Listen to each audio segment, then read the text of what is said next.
খুবই পাওয়ারফুল একজন সদস্য। এটা মানে শুধু তিনি স্থায়ী কমিটির সদস্য তা না, তার যথেষ্ট প্রভাব আছে দলে, আমরা এভাবেই জানি। তার একটা বক্তব্য নিয়ে আমরা তর্ক বিতর্ক করছি সংস্কার প্রসঙ্গে।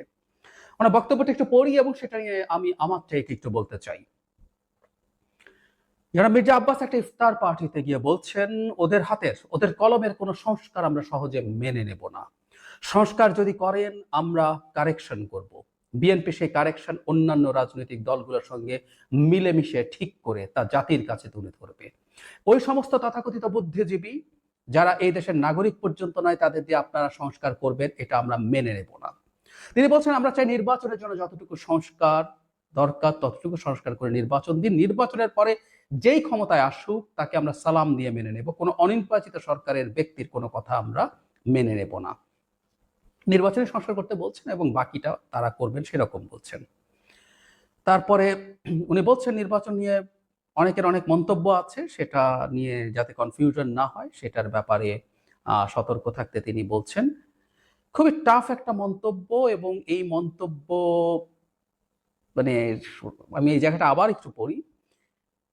তথাকথিত বুদ্ধিজীবী যারা এদেশের নাগরিক পর্যন্ত নয় তাদের দিয়ে আপনারা সংস্কার করবেন, এটা আমরা মেনে নেব না, একদম খুব স্পষ্টভাবে বলছেন। সংস্কার প্রসঙ্গে যে ডিবেটটা তার বক্তব্য ঘিরে আসছে সেটা হলো তার এই বক্তব্যকে আমরা কিভাবে নেব। কেউ কেউ বলার চেষ্টা করছেন যে তিনি দলের একজন গুরুত্বপূর্ণ সদস্য, কিন্তু সংস্কার প্রসঙ্গে দলের প্রধান, এখন ডিফ্যাক্টো প্রধান জনাব তারেক রহমান যা বলছেন তিনি তার অবস্থান ক্লিয়ার করেছেন, তার বক্তব্য নিয়ে আমাদের মাথা ঘামানোর দরকার নেই মনে হয় এক ধরনের। কিন্তু আমি এটাকে খুব এত সহজভাবে এত মানে সাধারণভাবে দেখতে প্রস্তুত নই। কারণ হচ্ছে তার এই বক্তব্য যদি আমরা গুরুত্ব নাই দিতে হয় স্থায়ী কমিটির একজন সদস্য, তাহলে যে আমরা এতদিন ধরে একটা ডিবেট করছি, আমাদের প্রধান উপদেষ্টা তো নির্বাচন কবে হবে সেটা নিয়ে ক্লিয়ার মন্তব্য দিয়ে দিয়েছেন, একদম ক্লিয়ার প্রথম দিন থেকেই। একটু অবশ্য রিসেন্টলি কিছু ফ্লাকচুয়েশন দেখা যাচ্ছে, সেটা নিয়েও কথা বলতে চাই, কিন্তু উনি রিপিটেডলি যখন বলছেন অল্প সংস্কার হলে ডিসেম্বর, না হলে পরে জুনের মধ্যে হবে, তখন যখন কোনো উপদেষ্টার ভিন্ন ধরনের মন্তব্য এসছে আমরা তো সেটাকে নিয়ে আমরা সেটাকে ক্রিটিক করেছি। কারণ একটা উপদেষ্টা পরিষদের সদস্য একজনও যখন প্রধান উপদেষ্টার বাইরে গিয়ে মন্তব্য করেন সেটাকে হালকাভাবে দেখার কিছু নেই। যারা মির্জা আব্বাস খুব ছোট পদের মানুষ নন, সবচেয়ে সর্বোচ্চ নীতি নির্ধারণী যে জায়গা স্ট্যান্ডিং কমিটি সেটার মেম্বার, তিনি বলছেন সেটাকে গুরুত্ব দিতে হবে। তিনি এমপি নির্বাচন করেন, তিনি মন্ত্রী হবারও সম্ভাবনা আছে, আমি জানি না, উনি অনেক আগে বহু বছর আগেও মন্ত্রী হয়েছেন, ঢাকার মেয়র হয়েছেন। So he is a very powerful person, কোনো সন্দেহ নেই। সুতরাং তার এই মন্তব্যকে সিরিয়াসলি নিতে হবে আসলে, এবং দলকে এই ব্যাপারগুলোকে কেয়ারফুলি ডিল করতে হবে। আমরা কি ধরনের সংস্কার নেব না নেব, কতটুকু না নেব, এটা নিয়ে বিএনপির একটা স্ট্যান্স আছে, এটা সত্যিই আছে। এবং এখন পর্যন্ত সরকারের দিক থেকে তো বলা হয়নি যে তারা জোর করে কোনো রকম কোনো সংস্কার চাপিয়ে দেবেন। আমি প্রধান উপদেষ্টাকে বারবার বলতে শুনেছি উনি কনসেনসাসের মাধ্যমে করবেন। নট অনলি দ্যাট, ডেইলি স্টারের সম্পাদকের সাথে একটা ইন্টারভিউতে তিনি নিজেদেরকে ফ্যাসিলিটেটর বলেছেন, ক্লিয়ারলি বলেছেন।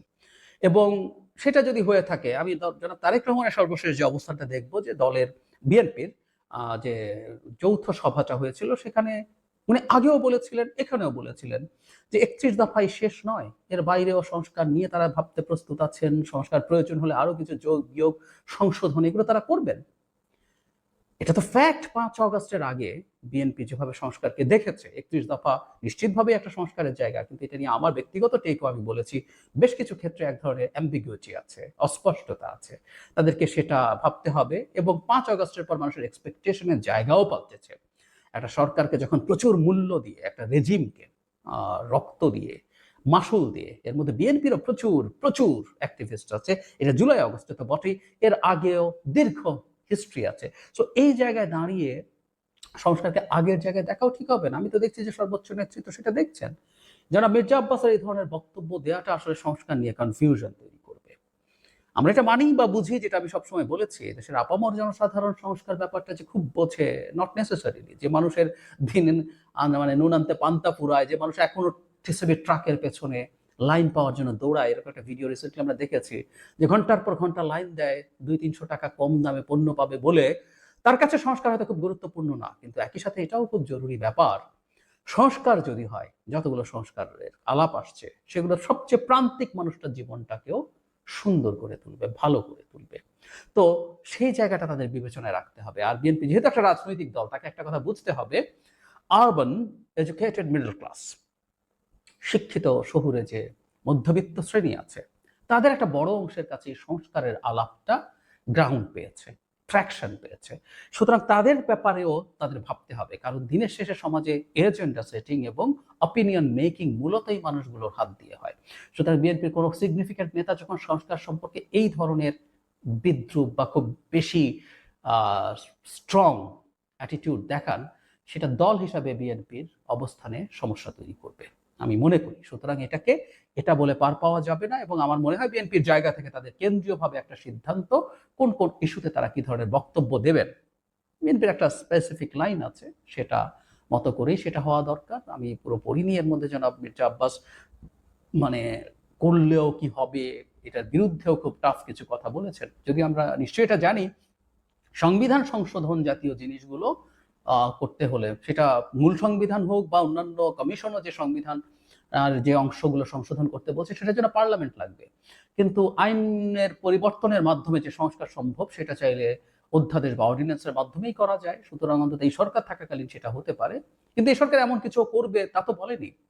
সুতরাং সংস্কার শব্দটার সাথে মানে বিএনপি তার জায়গা জানাক, তার অবস্থান জানাক, এবং ৩১ দফার বহু কিছু সংস্কার আছে যেগুলো প্রপোজ সংস্কারের সাথে অ্যালাইন্ড হয়, সেই জায়গা থেকে কিছুটা সরে এসে কিছু ছাড় দিয়ে আরো বেশি কিছু করুক। কিন্তু সংস্কার প্রশ্নে খুব টাফ মন্তব্য, ওই যে বললাম, অন্তত ওই শ্রেণীটাকে কেউ কেউ মনে করেন যে ভোটের কত পার্সেন্টেজ হবে, it's not that high, I agree. কিন্তু যে বললাম, এই শ্রেণীটা এজেন্ডা সেট করে, এই শ্রেণীটা অপিনিয়ন বিল্ড করে। সুতরাং বিএনপির সতর্ক থাকতে হবে, তার এত উচ্চ পর্যায়ের নেতারা এই ধরনের মন্তব্য থেকে বিরত থাকা উচিত, এবং তত না থাকলে অন্তত দলের সর্বোচ্চ পর্যায়ে থেকে ইনস্ট্রাকশন দেওয়া উচিত তারা যাতে বিরত থাকেন।